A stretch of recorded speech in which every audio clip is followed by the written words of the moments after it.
Daniel.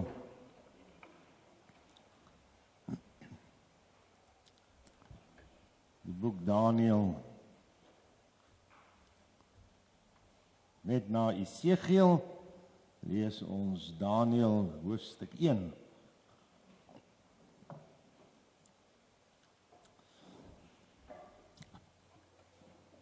Die volk word weggevoer na Babylon en dis so 605 jaar voor Christus. En ons lees hierdie woorde in vers 1. In die 3de jaar van die regering van Jojakim, die koning van Juda, het Nebukadneser, die koning van Babel, na Jerusalem gekom en dit beleer. So Babel is waar Irak vandag is, en dit is ook uit Ur van die Galdeërs.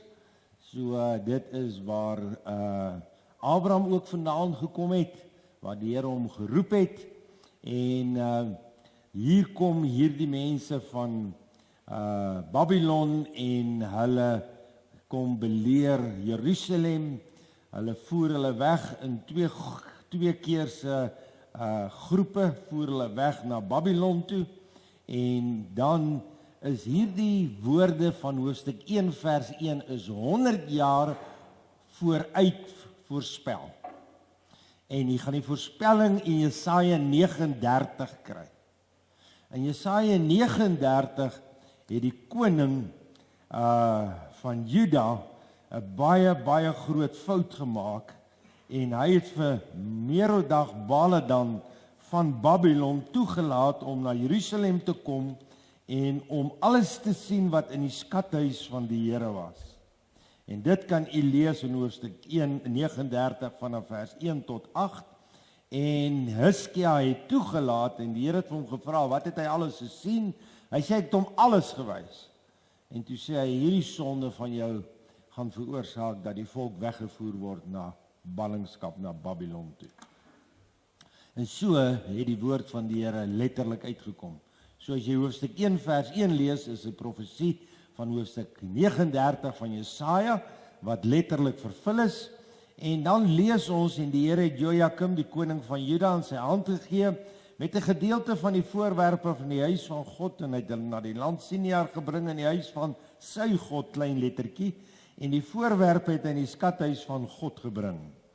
Daarop het koning aan Aspenas, die owerste van sy hofdienaars, bevel gegee, om uit die kinders van Israel, uit die koninklike geslag, sowel as uit die edeles te bring, jong seuns aan wie geen enkele liggaamsgebrek was nie, maar wat mooi van aansien was en vernuftig en allerhande wysheid en besit van kennis en insig en wetenskap, en wat bekwaam is om die paleis van die koning te dien en om hulle die skrif en die taal van die Galdeërs aan te leer. En die koning het vir hulle daaglikse porsie bestem uit die spys van die koning en van die wyn wat hy gedrink het, om hulle so 3 jaar lank op te voed, sodat hulle die einde van daarvan voor die koning kan dien. En onder hulle was uit die kinders van Juda Daniel, Hanania, Misael en Azaria. Maar die owerste van die hofdienaars het hulle ander name gegee. Daniel het hy Beltsassar genoem, Hanania het hy Sadrag genoem, en Misael Mesach en Azaria Abednego. En Daniel het hom voorgeneem om hom nie te verontreinig met die spys van die koning of met die wyn wat hy gedrink het nie. Daarom het hy die owerste van die hofdienaars vergunning gevra om hom nie, dat hy hom nie hoef te verontreinig nie. En God het aan Daniel guns en barmhartigheid verleen by die owerstes van die hofdienaars. Die owerste van die hofdienaars het aan Daniel gesê, ek vrees my Heer die koning, wat julle voedsel en julle drank vasgestel het, want waarom moet hy sien dat julle aangesigte meer vervalle is as die van die jong seuns van julle leeftyd, sodat julle my hoof by die koning met skuld so belaai. So hierdie is die hoof van die hofdienaars. Hy sê vir Daniel, maar as julle net gaan eet wat julle wil eet en nie wat ons vir julle gee nie, gaan julle nou slegter lyk. En toe sê Daniel, maar stel ons op die proef. En na 'n sekere tyd toe, onthou u, is die geskiedenis so mooi afgespeel, was Daniel en sy 3 vriende sy voorkoms baie beter as die van die ander amptenare. So ek wil so 'n bietjie met u gesels vanmôre net onder 3 punte. Ek sal nie lank wees nie. Die eerste een is Daniel se verhouding. Die heel eerste wat ons sien in Daniël se lewe, daar's twee karakters in die Bybel wat 'n mens geweldig uitdaag. Die een is Daniël en die ander een is Josef. Dit is mense van wie ons lees wat ons nie kan agterkom dat hulle eers misgetrap het nie, wat hulle eers gesondig het nie. Toe ek nou 'n jong man was dit nou altyd my ideaal vir my gewees om as ek kan wees soos 'n Daniël of ek kan wees soos 'n Josef. Dan sal dit wonderlik wees, maar ongelukkig is die lewe nie altyd so nie. En ons weet ook nie presies van alles nie, want nie alles word opgeskryf in die Bybel nie. Maar baie keer idealiseer ons mense sodat ons hulle eintlik nie mense maak nie, maar laat ons hulle superwesens maak, want baie mense is maar in hierdie lewe vasgevang met moeite, verdriet, siekte, swaar kry, stryd en hulle is nie superwesens nie. Maar wat ons wel agterkom is dat Daniël en Josef 'n baie intieme verhouding met God gehad het. En wat baie belangrik is in ons geestelike lewens.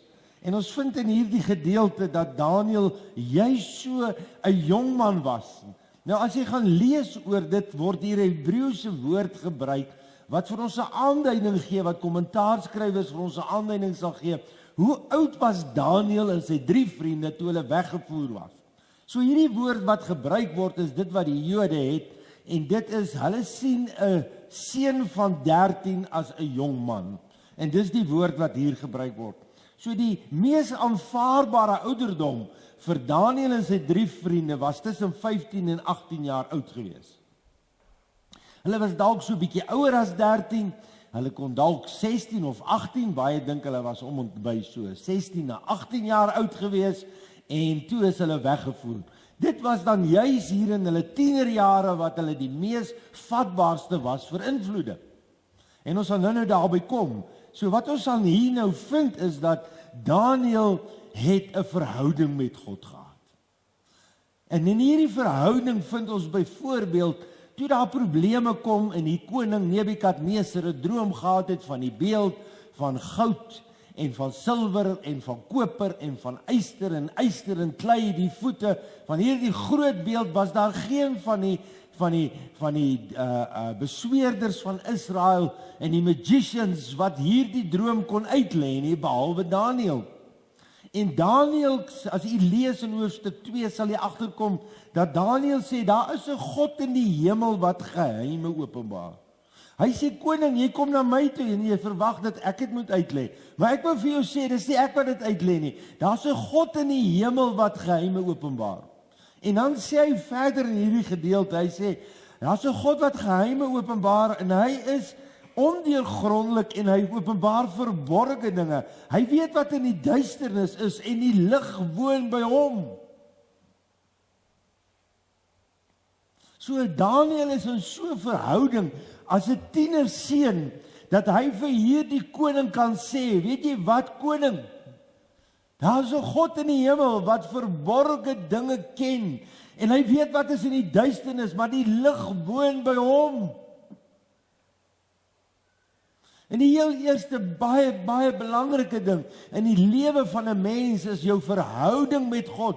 Al hierdie begrippe, bekering en wedergeboorte en alles kom op een waarheid neer, en dit is dat jy in 'n lewende verhouding met God moet wees. Is beeldspraak om vir ons te sê, die verhouding tussen God en die mens is verbreek in die tuin van Eden, en hierdie verhouding moet herstel word. En daarom moet 'n mens jou bekeer tot die Here, daarom moet jy deur die Gees van God weergebore word, soos Eduard gesê dat ek 'n nuwe skepsel in Christus kan word, dan kan ek sê, daar is 'n God in die hemel, nie wat ek weet met my verstand en met my kopkennis nie, maar wat ek ervaar uit 'n persoonlike verhouding met die Here. En ek wil vir jou vanmôre vra, jy moet doodseker maak in jou geestelike lewe, dat jy 'n verhouding met God het. Want jou verhouding met God maak dat jy nie dit wil doen wat verkeerd is nie. Maar as jou verhouding met God nie reg is nie, dan sal jy die verkeerde doen. Want die Bybel sê vir ons in 1 Johannes, ons sal later daarby kom, in die aandklasse en ook in die reeks, dat sy saad woon in jou. Wanneer ek deur die Gees van God nuut gemaak word, en hierdie verhouding tussen my en die Skepper word herstel, dan is daar die nuwe lewe in my wat sê, ek kan verkeerd doen, maar ek wil nie verkeerd doen nie. Ek wil hom nie teleurstel nie. Dis my verhouding wat keer dat ek dit nie wil doen nie. So as ek dit graag doen en ek wil doen, dan is dit net een ding. Is 'n vingerwysing om te sê jou verhouding met God is nie reg nie. Dis nie ingewikkeld nie. My verhouding moet reg wees. Dis die eerste van Daniël. As jy na Daniël se lewe kyk, kan jy agterkom, Daniël het 'n verhouding gehad, maar dan het Daniël iets verskriklik belangriks gehad. En dis in vers 8. En Daniël het hom voorgenem om hom nie te verontreinig met die wyn, luister hierdie woorde, en die spys van die koning nie. Om hom nie te verontreinig nie. En die tweede V, as die eerste een het 'n verhouding gehad, is dit 'n voorneme gehad. Die Engels sê dit mooi, but Daniel purposed him in his heart. Daniel het hom in sy hart voorgenem, om hom nie te verontreinig nie. Dink jouself nou in. Hier is 'n jong man, saam met sy 3 vriende. Hulle het nou hierdie ouderdom. En hierdie ouderdom van hulle is 'n vatbare ouderdom. Dit wat jy nou in Eduard se getuienis gehoor het en almal van ons is almal daar. Wanneer jy op 'n sekere ouderdom kom en jy word nou bewus van, weet jy wat, ek raak nou groot en ek is nou 'n tiener en ek raak van ek ontwikkel en ek kry 'n gevoel vir die teenoorgestelde geslag, dan kom jy op 'n stadium waar jy voel, weet jy wat, daar is nou druk op my. En hoe ouer jy word, hoe meer kom jy agter, maar weet jy wat, dit is nog steeds so. En ons praat in die lewe van, hulle praat nou van groepsdruk. Ons het maar net gesê, toe ek jong was, jy was skaam vir die Here. Dis maar al wat dit is. Groepsdruk is, jy is skaam vir die Here.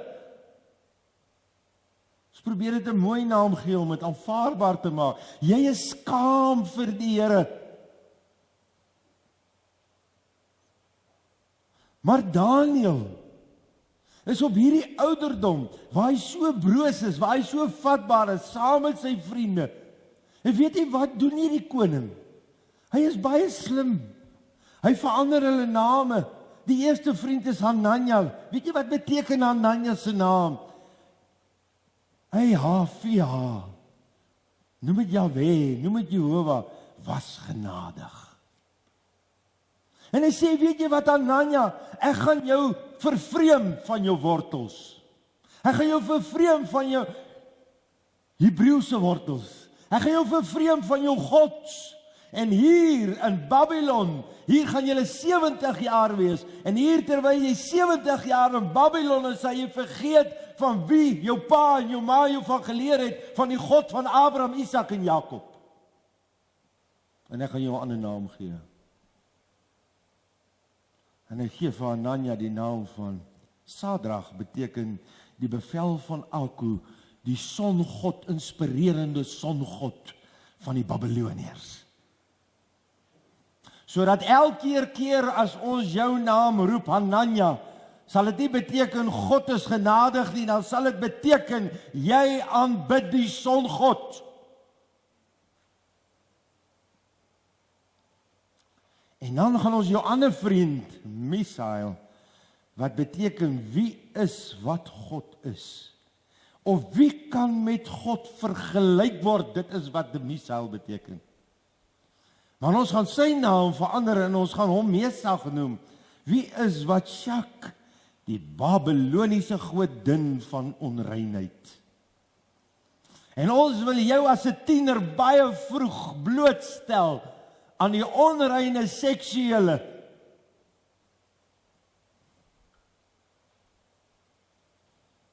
Sodat jy hierdie godin sal aanbid, Venus, die godin van liefde.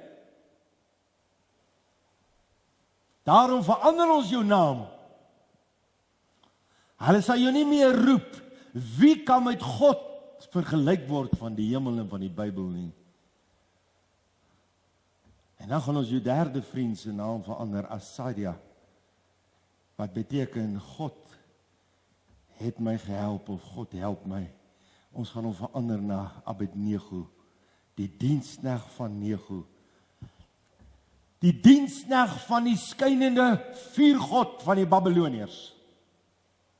So ons gaan julle 3 se name verander na die afgode van Babylon, die vuurgod, die godin van vrye liefde, en ons verander jou na die songod van die Babiloniërs. So elke keer as ons julle roep, nou roep ons die songod, ons roep die vryheidsgod van Venus, en ons roep die vuurgod van die Babiloniërs.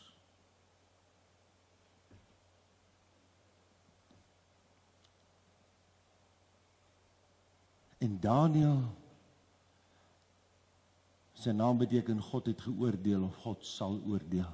En hulle sit juis in Babylon omdat God hulle geoordeel het, omdat koning Hizkia toegelaat het dat hierdie Babiloniërs die skatkamers van God sien wat hulle nie moes gesien het. En hy word ook genoem Beltsassar, Daniel, ook die afgod van die Babiloniërs. En vriende, is dit nie ongelooflik nie? En Daniel is 'n man, hy kom, hy sê, wat, weet jy wat, hier by die eerste ete, hier waar ons aan die tafel sit, hier waar die eerste besluit moet gemaak word, sê hy vir die hoofdienaar van die koninklike beampte, hy sê vir hom, weet jy wat, ons kan nie hierdie kos eet nie. Hierdie is onrein kos, ons eet rein kos.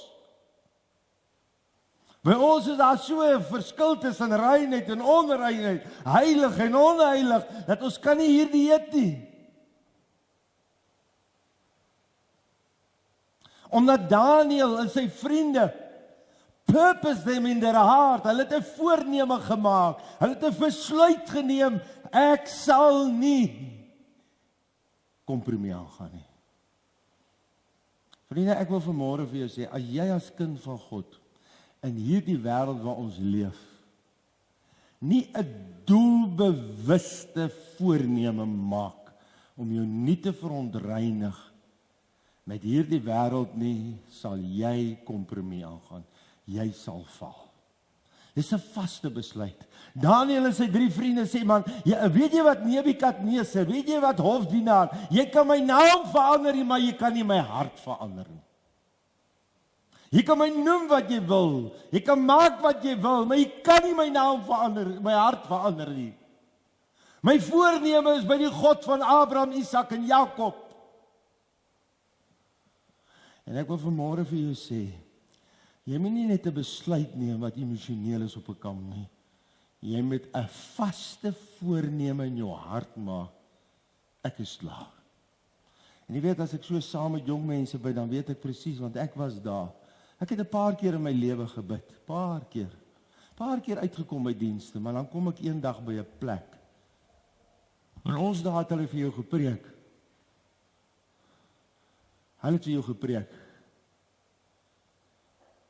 Dan kom ek agter en ry, maar dan altyd in my agterkop hou ek een ding uit.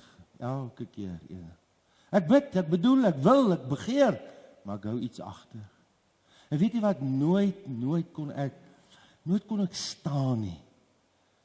As ek wegry op die kampe, as ek by die hek uitkry, dan gryp iets my so, beklemming my, dan voel ek, weet jy wat, ek gaan weer val.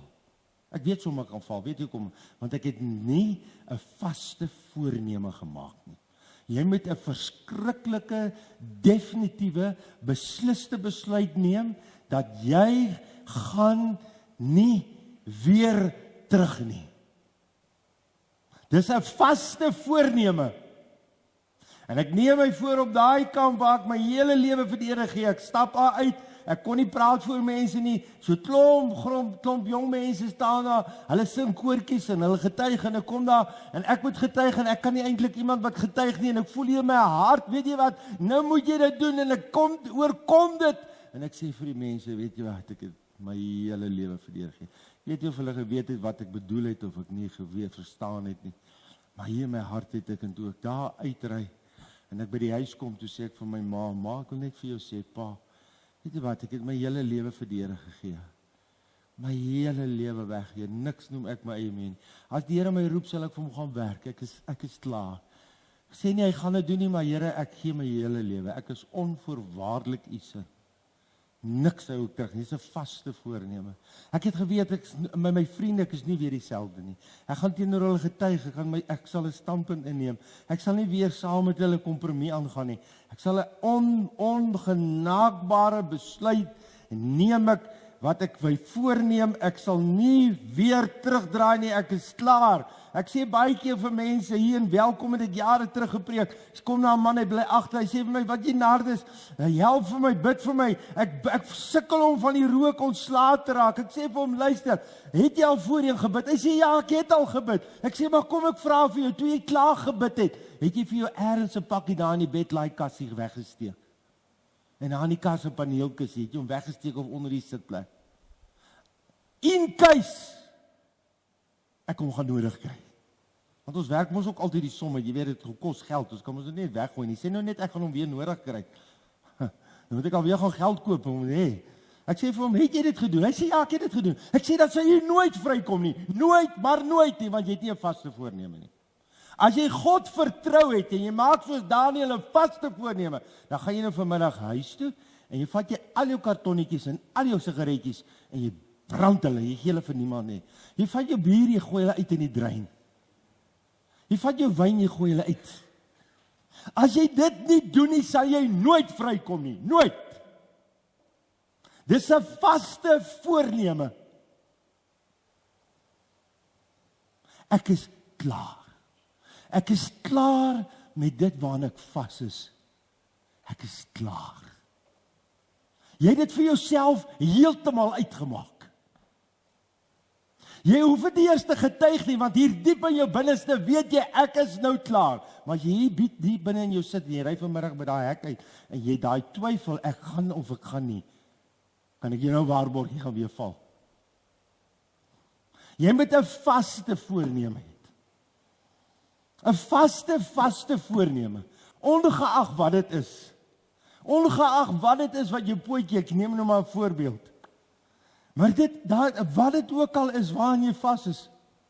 As dit iets is wat jy verwaarloos in jou lewe wat jy nie doen nie. As jy nie vaste voorneme neem nie. Weet jy hoe wonderlik is dit dat God het ons die vermoë gegee om te kies. Maar dan het God ons 'n vermoë gegee om met 'n keuse wat jy gemaak het volhardend voort te gaan. En dan het ons nog die hulp van die Heilige Gees wat ons kan help om daai keuse voort te neem.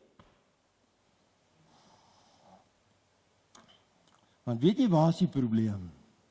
Môre as jy opstaan en oormôre oor 'n week of 'n maand en jy die patroon het van jou lewe en die druk kom op jou en die vriend of die vriendin sê vir jou, ag kom ons gaan maak gou 'n drinkie daarso, of kom ons maak gou so, of kom ons gaan so. As jy nie 'n vaste voorneme het nie en jy nie kan vir hom daar sê, weet jy wat Gert, weet jy Piet, weet jy Sari, weet jy Rina, ek is klaar. Dan gaan jy weer terug.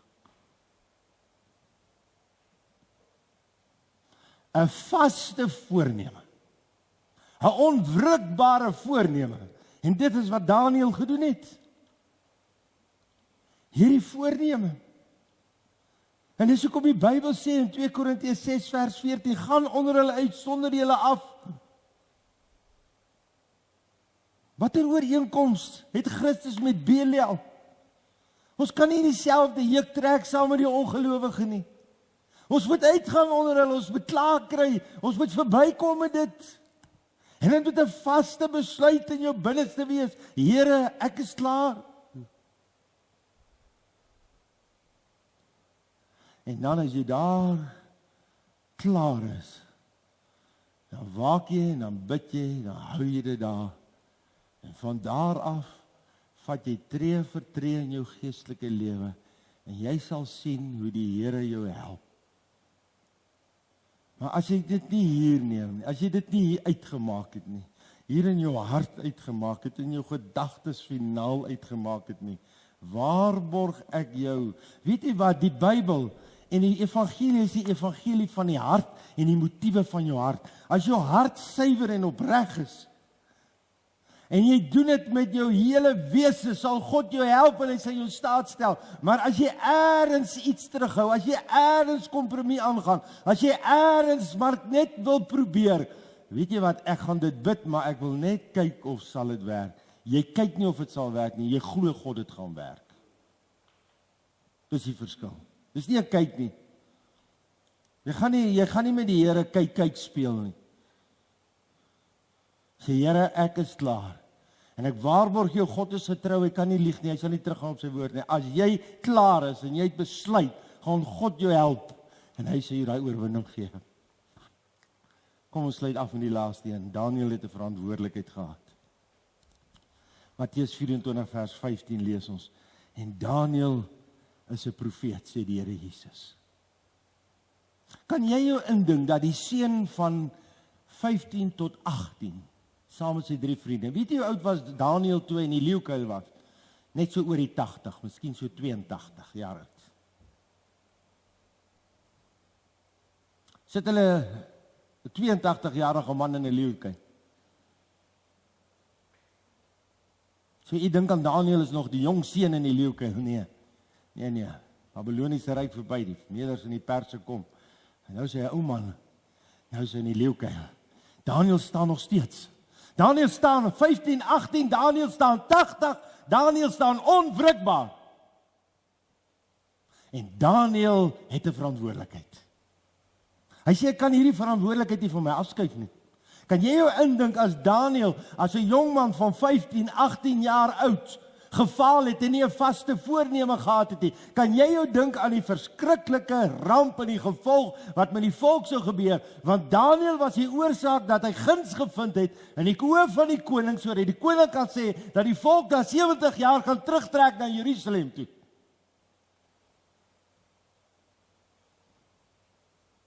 Op grond van Daniël se lewe en die guns wat God vir Daniël in die oë van die koning gegee het, kan hulle terugtrek na Jerusalem toe. Hoe wonderlik is dit?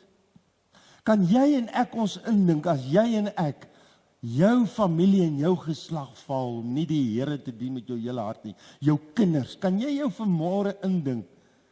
Julle dink kinders is dom. Baie keer dan vertel Zelda my iets wat in die kinderkerk gebeur. Ons kan nie vir julle vertel wat sê die kinders. Ja. Ons kan nie, want hulle lap ietsie uit wat daar by julle in julle huis gebeur. En is nogal partykeer komies, is interessant. Maar weet jy wat? Jy dink jou kind weet nie. Jou kind weet meer as wat jy dink. Weet jy wat? Jou kind vertel detail, fyn detail, hoe jy in jou huis lewe. Moet nou nie vir hom kwaad wees nie, hy is opreg.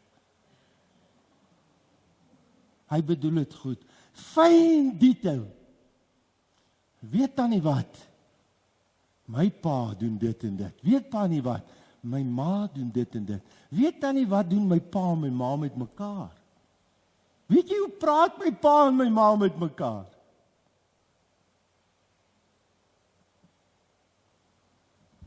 Moenie die kinders nou weghou nie.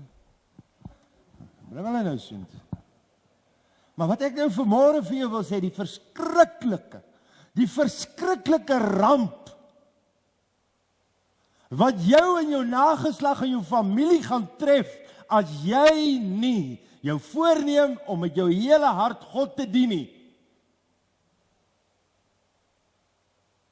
Want jy, wat ons vanmôre gehoor het, al dink jy het niks, daai min wat jy in jou hand het, is wat God gaan gebruik om my kind en jou nageslag en jou agterkleinkinders nog steeds die Here sal dien.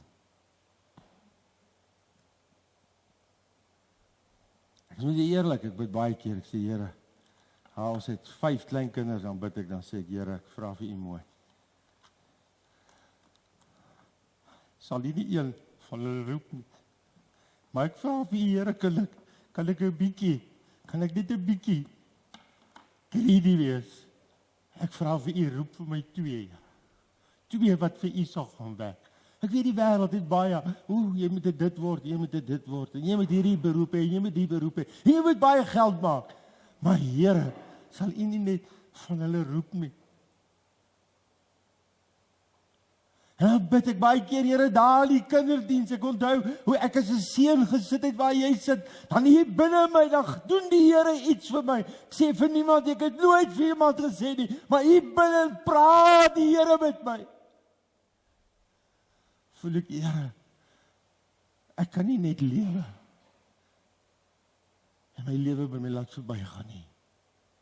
Here, sal nie met een van daai ou kindertjies, en dan bid ek baie keer vir julle kinders, sê ek, Here, dan gaan nie my familie verby. Gebruik dan iemand anders in die gemeente se kinders, roep hulle asseblief, Here. Roep hulle.